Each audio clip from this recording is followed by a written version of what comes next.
quand la tristesse arrive, je sais tu es là, toujours près de moi.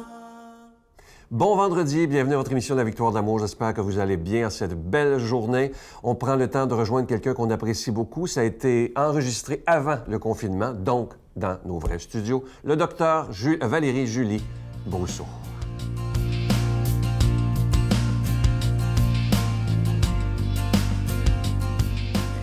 Bonjour, ici le docteur Valérie Julie Brousseau avec la chronique Nomade du désert. Aujourd'hui, je voudrais répondre à une interrogation d'une téléspectatrice qui m'a écrit par courriel. Elle me demandait dans son courriel comment se fait-il, docteur, que vous pensez que les gens ont envie d'écouter? Vous ne pensez pas que c'est beaucoup trop difficile? Vous ne pensez pas qu'en fait, les gens y auraient besoin plutôt d'une formation pour écouter, pour pouvoir accueillir? Parce que moi, dans mon travail d'accompagnatrice, ça a été toute une formation et je peux apprécier comment est-ce que c'est difficile et que les gens, ils en sont souvent incapables.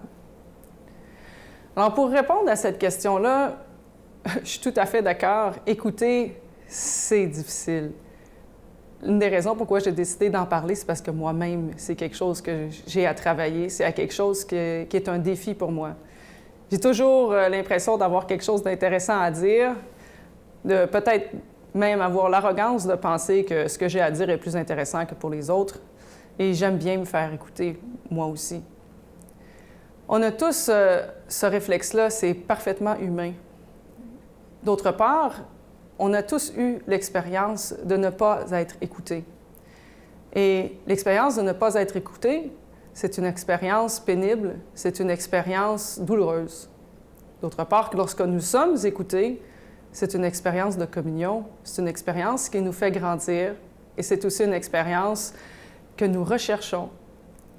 Il me semble donc que de travailler ensemble à l'écoute, c'est un travail d'abord humain pour devenir un travail de foi, un travail profondément chrétien. Toute notre vie de foi est une disposition à essayer de trouver le mystère, essayer d'entendre le mystère qui est devant nous dans notre quotidien.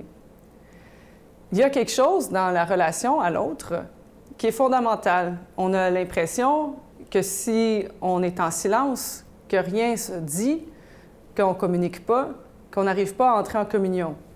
C'est pas complètement faux, mais c'est pas vrai non plus.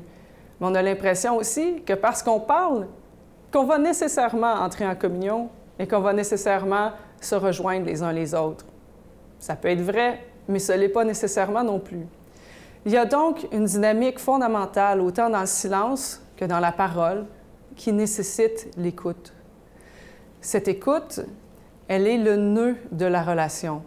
Le moment que j'écoute, j'entre profondément en relation, probablement plus que la personne qui parle. Parce que la personne qui parle, si elle n'est pas reçue, ne peut en rien nous affecter, ne peut en rien entrer en relation avec nous et nous avec elle.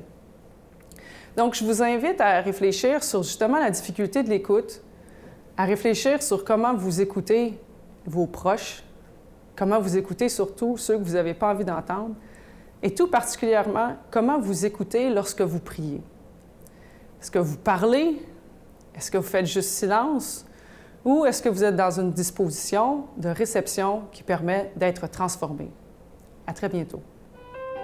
Notre Père qui es aux cieux, que ton nom soit sanctifié, que ton règne vienne, que ta volonté soit faite sur la terre comme au ciel. Donne-nous aujourd'hui notre pain de ce jour. Pardonne-nous nos offenses comme nous pardonnons à ceux qui nous ont offensés. Ne nous laisse pas entrer en tentation, mais délivre-nous du mal, car c'est à toi qu'appartient le règne, la puissance et la gloire pour les siècles des siècles. Amen. Je continuerai à croire, même si tout le monde perd espoir. Je continuerai à aimer, même si les autres parlent de haine. Je continuerai à construire, même si les autres détruisent. Je continuerai à parler de paix, même au milieu d'une guerre. Je dessinerai des sourires sur des visages en larmes et je tendrai les bras à ceux qui se sentent épuisés. Oui, je continuerai à croire.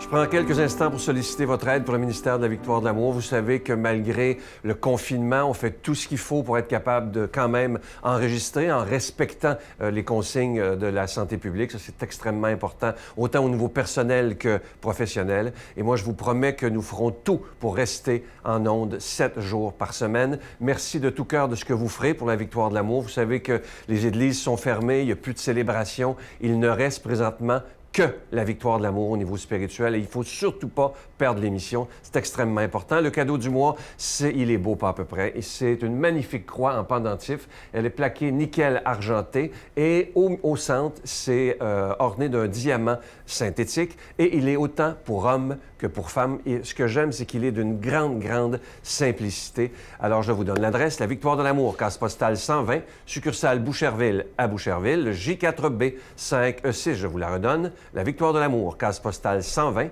succursale Boucherville à Boucherville, le J4B 5E6. Également par téléphone par carte de crédit dans le 514-523-4433, 523-4433 ou sans frais le 1-888-811-9291, 1-888-811-9291. Et aussi sur notre site Internet, vous savez que c'est un moyen très rapide, sécuritaire et efficace de faire votre don, le www.lavictoiredelamour.org. Alors, je vous rappelle, c'est une magnifique croix en pendentif, en plaqué nickel argenté, ornée d'un diamant synthétique. Et cette croix, elle est déjà bénie. Merci de tout cœur de votre générosité.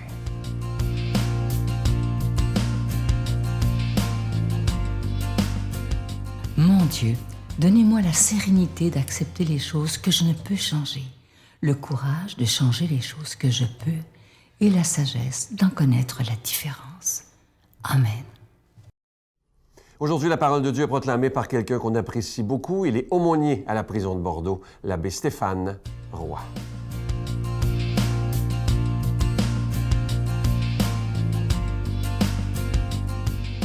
Bonjour à toi aujourd'hui, bon vendredi matin. Et en passant, joyeuse Pâques. Évangile de Jésus-Christ selon saint Jean.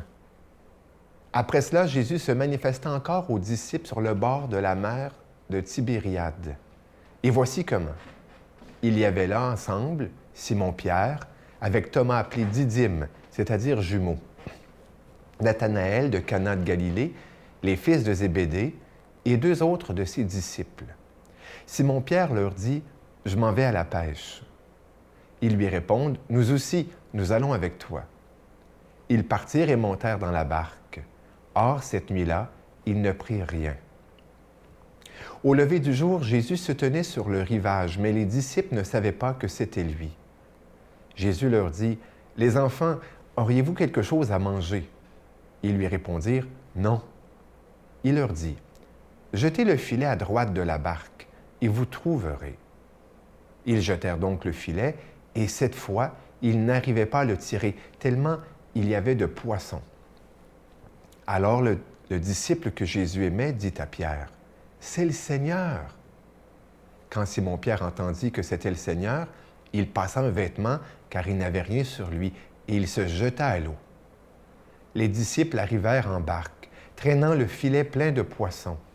La terre n'était qu'à 100 de mètres. Une fois descendus à terre, ils aperçoivent disposé là un feu de braise, avec du poisson posé dessus et du pain. Jésus leur dit, « Apportez donc de ces poissons que vous venez de prendre. » Simon-Pierre remonta et tira jusqu'à terre le filet plein de gros poissons. Il y en avait 153. Et malgré cette quantité, le filet ne s'était pas déchiré. Jésus leur dit alors, « Venez manger. » Aucun des disciples n'osait lui demander, « Qui es-tu? » Il savait que c'était le Seigneur. Jésus s'approche, il prend le pain et le leur donne. Et de même pour le poisson. C'était la 3e fois que Jésus, ressuscité d'entre les morts, se manifestait à ses disciples.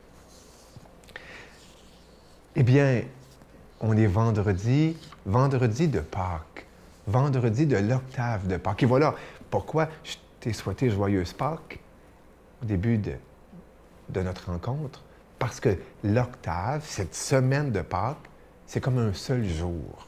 on prolonge la fête et c'est encore aujourd'hui Pâques. Pâques, tu sais, qui veut dire passage. Mais il y a une semaine, si tu te rappelles, c'était Vendredi Saint. Imaginez, hein? Une semaine, c'est 7 petits jours. Et tout ce passage, ce changement. La semaine passée, eh bien, les disciples, et avec eux, on vivait tout le drame, tout le trauma de l'arrestation, de la cruauté de la passion envers Jésus, les moqueries, les coups, les duperies, les trahisons. On vivait toute cette gamme d'émotions avec Jésus, avec les apôtres. Et puis, avec cette tristesse de la mort de Jésus. La mise au tombeau, le silence, on pourrait dire horrible, du samedi saint. Hein? Et l'inaction du samedi saint. Et là, eh bien, c'est la pêche, c'est la mer, c'est beau. Et Jésus leur apparaît pour la 3e fois, nous dit le texte. Et malgré que c'est pour la 3e fois, il y a Pierre, là, il y a Jean, là, il y a les fils de Zébédée, il y a Nathanaël, il y a même Thomas qui a touché, il ne l'a pas vu de loin, il l'a vu de proche, il l'a touché. Eh bien, malgré cela, ils ne le reconnaissent pas. Et c'est après coup que Jean s'éveille, il se réveille, on pourrait dire. Et il dit, c'est le Seigneur. Ça me frappe, moi, ça. Ça me frappe. Parce que, comme croyant, puis toi aussi, peut-être comme croyant ou croyante, combien de fois, il y a des endroits où c'est évident, où on reconnaît Jésus. On nous le dit, il est là, et puis c'est évident, ça flash, et puis... Mais il y a d'autres fois, c'est tellement pas évident. Et c'est dans ces moments de non-évidence, souvent, qu'il nous veut nous faire vivre une Pâque, un passage. Et pourquoi, plutôt, Jean a reconnu Jésus? Lui, qui était aimé de Jésus, qui a vécu une relation privilégiée avec Jésus. Est-ce que c'est à cause du miracle ou est-ce que c'est à cause de la parole? Jetez le filet. Que le Seigneur te bénisse au nom du Père, du Fils et du Saint-Esprit. Amen. Je vous salue Marie, pleine de grâce. Le Seigneur est avec vous. Vous êtes bénie entre toutes les femmes, et Jésus, le fruit de vos entrailles, est béni. Sainte Marie, Mère de Dieu, priez pour nous pauvres pécheurs, maintenant et à l'heure de notre mort. Amen.